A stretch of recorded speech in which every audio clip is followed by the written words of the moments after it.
Pure ratio, अब ये दो नोट पॉइंट्स आपके सामने हैं।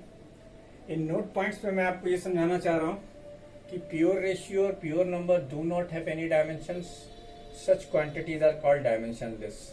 ठीक है, ऐसी सभी क्वांटिटीज जो प्योर रेशियो में हो या प्योर नंबर हो, उनके पास अपनी कोई डायमेंशन नहीं होगी, इसलिए वो क्या कहलाएंगे, डायमेंशनलेस कहलाएंगे। Angle, strain, relative density, circular constant, sine theta, cos theta, tan theta, ये सब क्या है, डायमेंशनलेस फिजिकल क्वांटिटीज हैं। On the basis of dimension, physical quantity can be classified into four ways. I already wrote in the whiteboard कि वो कौन कौन सी हो सकती हैं। क्लासिफिकेशन ऑफ फिजिकल क्वांटिटी, ये ऑन द बेसिस, चलो यहाँ पे बढ़ा देते हैं, on the basis of dimension, on the base, क्योंकि फिजिकल क्वांटिटी की क्लासिफिकेशन बहुत जगह बहुत तरीकों से की जाती है, इसलिए बेस बताना जरूरी है। On the basis of dimensions, अभी क्योंकि हमने कुछ दिन पहले एक डायमेंशन क्लासिफिकेशन किया था, डिराइव और फंडामेंटल, फिर उसमें हमने कहा कि भाई फंडामेंटल और डिराइव में कुछ के पास डायमेंशंस होंगी, कुछ के पास नहीं होंगी। तो on the basis of dimensions of physical quantities को चार हिस्सों में बांट सकते हो। डायमेंशनल वेरिएबल्स, वो फिजिकल क्वांटिटीज जिनके पास डायमेंशंस हो और वो वेरी कर सकते हो, जैसे कि फोर्स डायमेंशन भी है और वेरी भी कर सकता है, वेलोसिटी घट बढ़ सकती है, वर्क कम ज्यादा हो सकता है, मोमेंटम घट बढ़ सकता है। तो ये सारी फिजिकल क्वांटिटी जो डायमेंशन रखती हो और जो वेरी कर सकती हो, उन सभी को हम क्या कह सकते हैं, डायमेंशनल वेरिएबल्स कहते हैं। उसी तरीके से नॉन डायमेंशनल वेरिएबल्स, एक ऐसी फिजिकल क्वांटिटी जो कि वेरी तो करती हो लेकिन उसके पास कोई डायमेंशन ना हो, तो उसे हम नॉन डायमेंशनल वेरिएबल्स कहेंगे। वो non dimensional variable, these quantities do not have any dimension, do not have dimensions but are liable to variation. जैसे स्ट्रेन है, change in length upon original length, ठीक है, ये घट बढ़ सकता है। एंगल कभी 30, कभी 40, कभी 50, कभी 60, ठीक है। पॉइजन रेशियो, ये आगे मैं आपको बताऊंगा ये पॉइजन रेशियो क्या है। वैसे आप समझ लीजिए, lateral strain upon longitudinal strain के रेशियो को हम पॉइजन रेशियो कहते हैं। तो पॉइजन रेशियो भी डिफरेंट के लिए डिफरेंट हो सकता है। आप यहाँ किसी भी नई फिजिकल क्वांटिटी से बिल्कुल मत घबराना। जैसे जैसे कोर्स प्रोसीड करेगा, जैसे जैसे आपका सिलेबस आगे बढ़ेगा, आपको यहाँ इस चैप्टर में मिली हुई तमाम फिजिकल क्वांटिटीज एक एक करके आपके सामने आती चली जाएंगी। You should not worry about that कि ये क्या है, ये क्या। अब इसे हमने आर डॉट डी डॉट लिखा है, इसका मतलब है रिलेटिव डेंसिटी। अब ईमानदारी से बताओ, ये अर्थ में पढ़ा था कि नहीं पढ़ा था तुमने, relative density, but density of the substance upon density of the water at 4 degree centigrade, ये तो इसका फार्मूला था। तो ये अब सब्सटेंस बदलेगा तो रिलेटिव डेंसिटी बदलेगी, लेकिन चूंकि रेशियो प्योर है इसलिए कोई डायमेंशन नहीं होगी। उसी तरीके से तीसरा है डायमेंशनल कांस्टेंट, वो कांस्टेंट जिनके पास डायमेंशन हो और वो बदलते ना हो, उन्हें हम क्या कहेंगे, डायमेंशनल कांस्टेंट। तो डायमेंशनल कांस्टेंट में अभी हमने इसके प्रीवियस वीडियो में आपके सामने Planck constant, gas constant calculate किया। तो ये सब कांस्टेंट्स हैं, लेकिन इनके पास डायमेंशंस हैं, इसीलिए इन्हें क्या कहा गया, डायमेंशनल कांस्टेंट। उसी तरीके से अगला है नॉन डायमेंशनल कांस्टेंट्स, ठीक है। कांस्टेंट तो हो पर वो लोग अपने, उनके पास कोई डायमेंशंस ना हो, जैसे कि जूल्स कांस्टेंट, ये भी आगे आने वाला है, थर्मोडायनेमिक्स में आपसे मिलेगा। ये 1, 2, 3 प्योर नंबर हैं, ये सब क्या है, ये सब नॉन डायमेंशनल कांस्टेंट है। तो कृपया वीडियो को पॉज करके इसे लिखें। और अब हम लोग इसका अंतिम चरण हमारा आ गया डायमेंशनल एनालिसिस का। हम जानते हैं इसके कई पार्ट हो गए, लेकिन उसकी मजबूरी है कि मेरा जो रिकॉर्डिंग सिस्टम है वो पॉज कर जाता है, ओवरहीट कर जाता है, इस वजह से वीडियो के पार्ट ज्यादा हो गए। आप घबराइए नहीं, वीडियो छोटी छोटी ही वीडियो है, कोई बहुत ज्यादा बड़ी बड़ी वीडियो नहीं है। तो वीडियो देखिए और इसे नोट कीजिए पॉज करके, और फिर हम आगे बढ़ते हैं।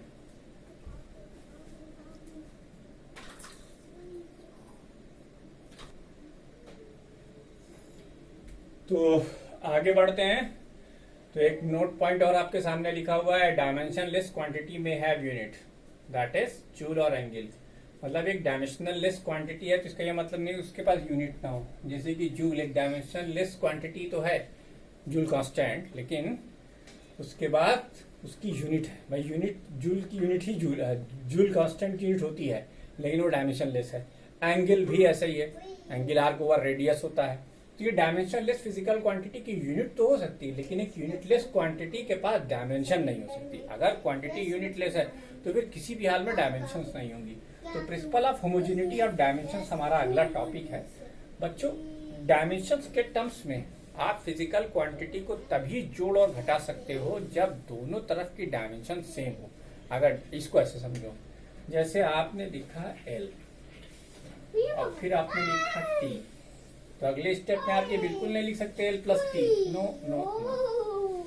या आपने लिखा मान लो M, फिर आपने लिखा मान लो T, तो आप अगले स्टेप में M प्लस T नहीं लिख सकते, ठीक है। या मान लिया माइनस का साइन था, यहाँ भी माइनस का साइन नहीं लगा सकते।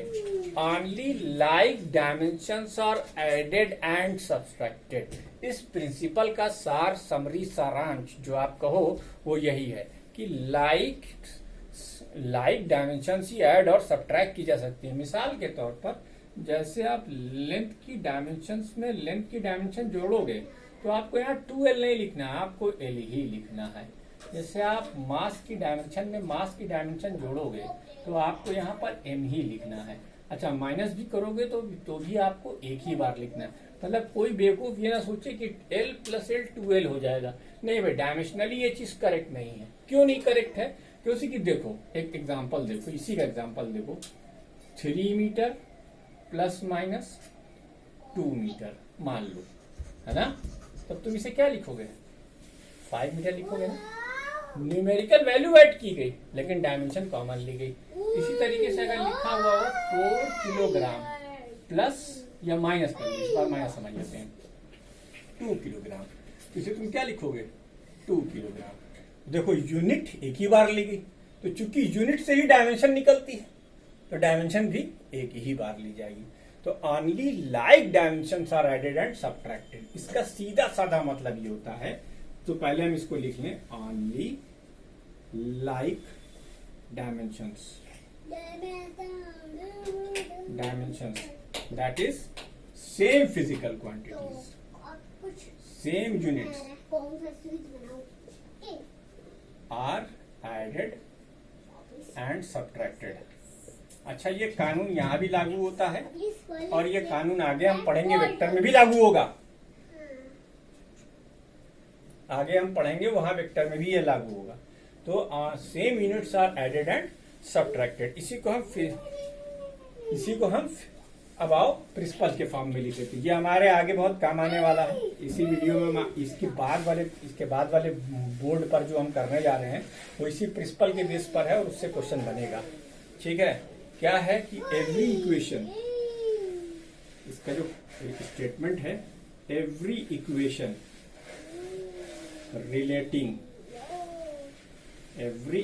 Relating physical quantities,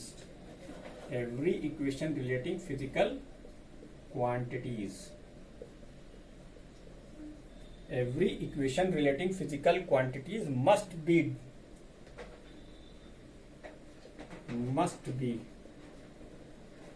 dimensionally homogeneous।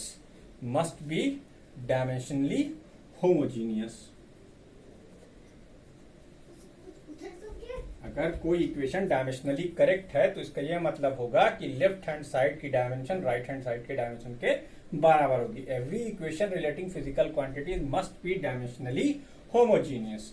ठीक है, that is the dimensions of each sides are same. That is the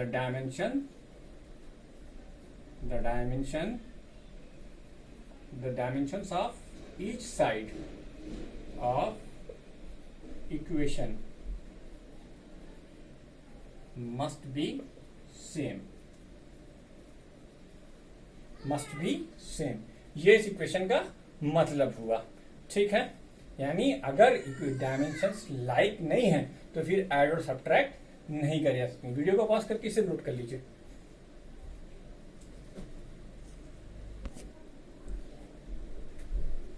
अब uses of dimensional analysis.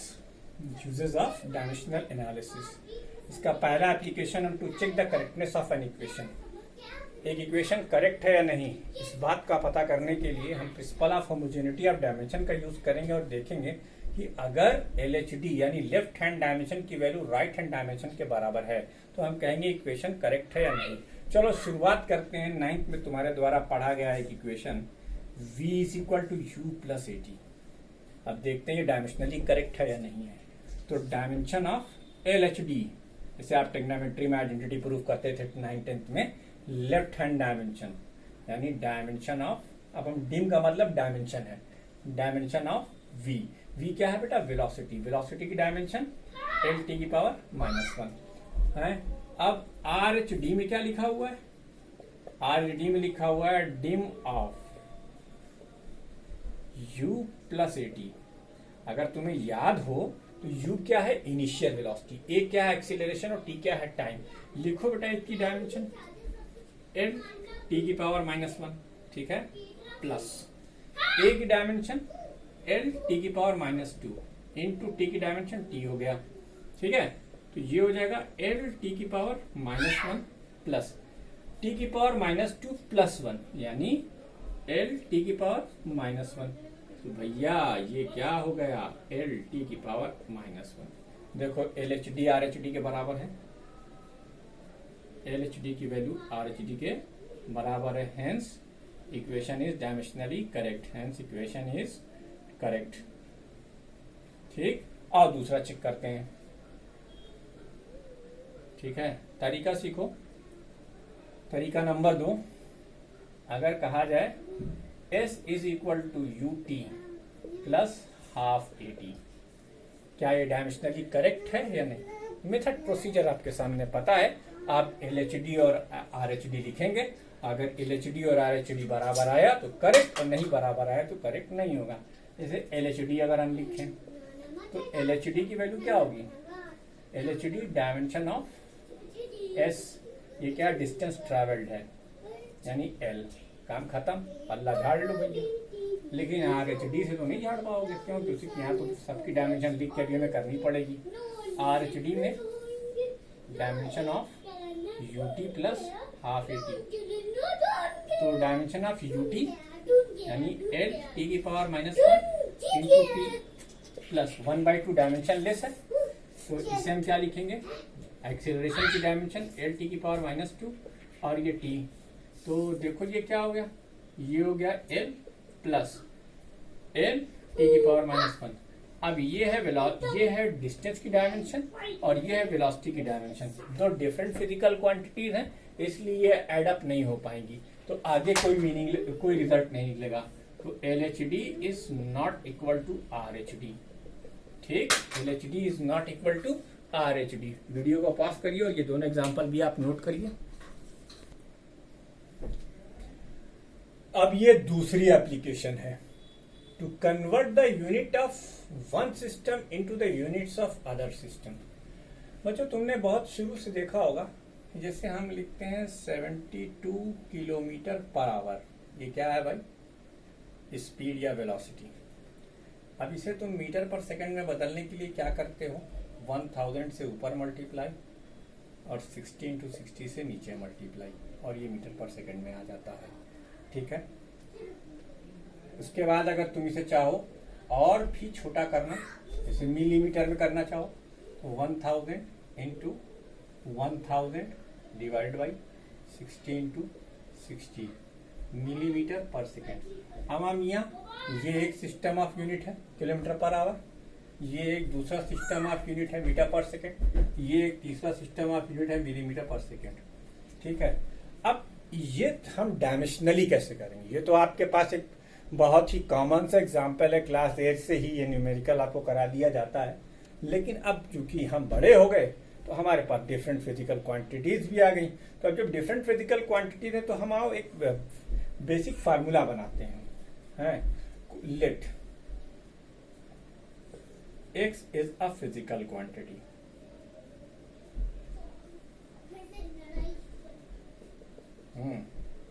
which is expressed as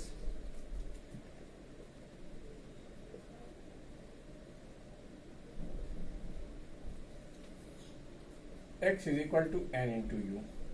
पहले ही बता चुका हूं, n न्यूमेरिकल वैल्यू है, u यूनिट है, ठीक है।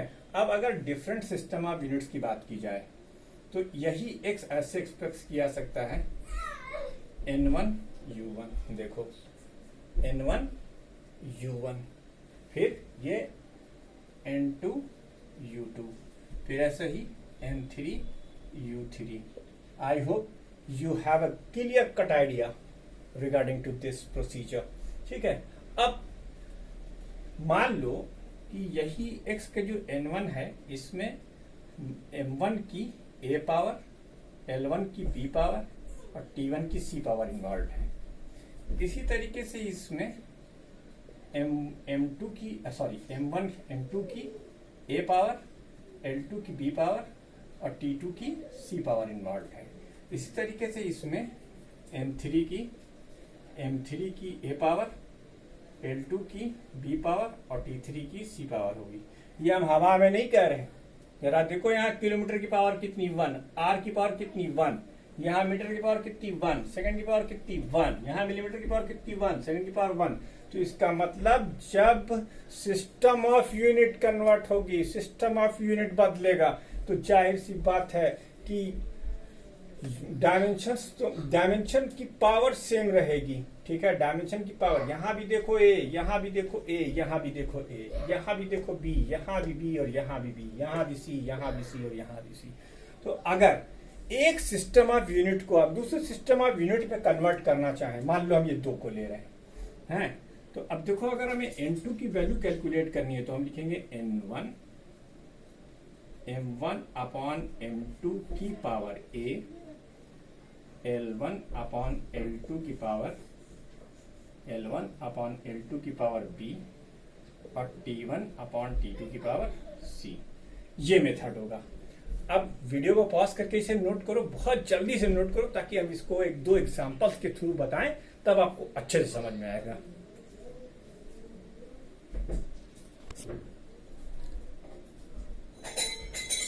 अब देखो, उस बोर्ड को नोट करने के बाद तुम इन 2 क्वेश्चंस पर आ जाओ। इन 2 क्वेश्चन से तुम्हें बहुत क्लियर कट समझ में आएगा कि हम क्या करना चाह रहे हैं। हम 1 न्यूटन जो कि एसआई यूनिट है फोर्स की, उसको हम सीजीएस यूनिट डाइन में चेंज करना चाह रहे हैं, यानी how many dance contain in 1 Newton. तो बेटा न्यूटन भी फोर्स की यूनिट है, डाइन भी फोर्स की यूनिट है। तो अभी जैसा मैंने आपको बताया कि आप डायमेंशंस लिखो, तो यहाँ फोर्स की डायमेंशन आप लिखोगे m1 l1 t1 की power -2 n times m2 l2 t2 की power -2। You have to calculate the value of n. You will write n 1 times m1 upon m2 की पावर 1, ठीक, l1 upon l2 की power 1, but t1 upon t2 की power -2। बच्चों यहाँ SI unit जो होती है मास की, वो होती है किलोग्राम, ठीक, और जो सीजीएस यूनिट होती है वो होती है ग्राम, ठीक। एसआई यूनिट लेंथ की होती है मीटर और ये होती है सेंटीमीटर, ठीक, और इसकी होती है सेकंड और इसकी भी होती है सेकंड -2, ठीक है। सीजीएस में भी टाइम की यूनिट सेकंड ली गई थी और एमकेएस में भी टाइम की यूनिट सेकंड ही ली गई थी, ठीक है। अब तुमको अच्छे से मालूम है 9th में आपको पढ़ाया गया था कि किलोग्राम में होते हैं 10⁻³ ग्राम और मीटर में होते हैं 10⁻² सेंटीमीटर, ठीक। और सेकंड से सेकंड कैंसिल हो गया, ये इसका लफड़ा खत्म। ग्राम से ग्राम कैंसिल, सेंटीमीटर से सेंटीमीटर कैंसिल। 10⁻³ इंटू 10⁻², यानी 10⁻5। तो इसका मतलब 1 newton is equal to 10⁻5 dyne. कितना आसान है ये। अब आओ इस पे, 1 अर्ग में कितने जूल होंगे। तो ये बेटा वर्क है। डायमेंशंस मैंने आपको 8 बेसिक कही थी, उसी में से ये 7वां बेसिक है, ये 8वां बेसिक है। तो अर्ग की डायमेंशन जब आप लिखोगे m1 l1 स्क्वायर t1 की power -2 n times m2 l2 t2 की पावर -2। तो n की dimension 1 into m1 upon m2, ठीक, l1 अपॉन l2, इस बार यहाँ स्क्वायर, और ये t1 अपॉन t2 की पावर -2। तो बच्चों अर्ग चूंकि सीजीएस यूनिट में है, तो इसलिए मास की सीजीएस यूनिट ग्राम होती है और एसआई यूनिट किलोग्राम, और यहाँ centimetre upon metre.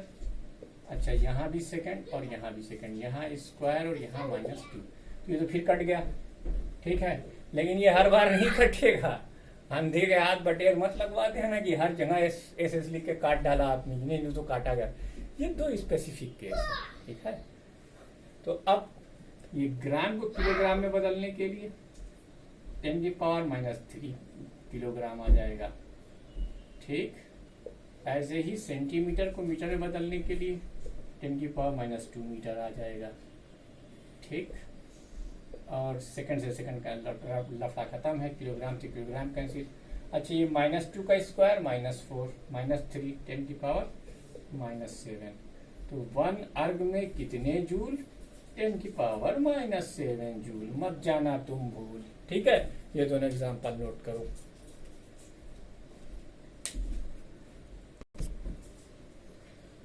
Okay, the third and the last application of dimensional analysis.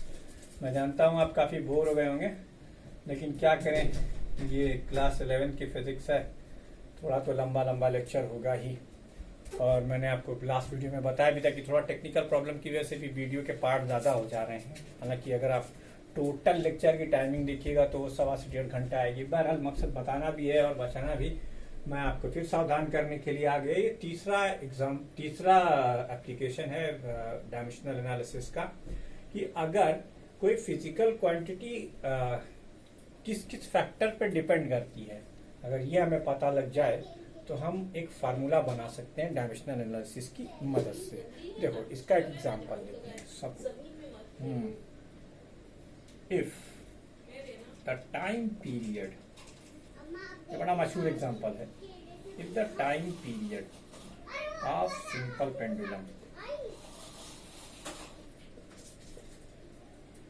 Depend on the length of the string and mass of the ball,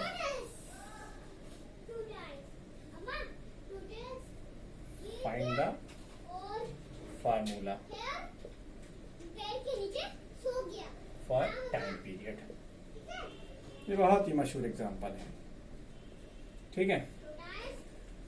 तो मान लो late T time period directly proportional to L to the power A length of the string and M to the power B, ठीक। ये पहला step है। जिस पर depend कर रही है उसके डिफरेंट पावर मान लीजिए। उसके बाद अब यहाँ पर आप लिख दो T = K टाइम्स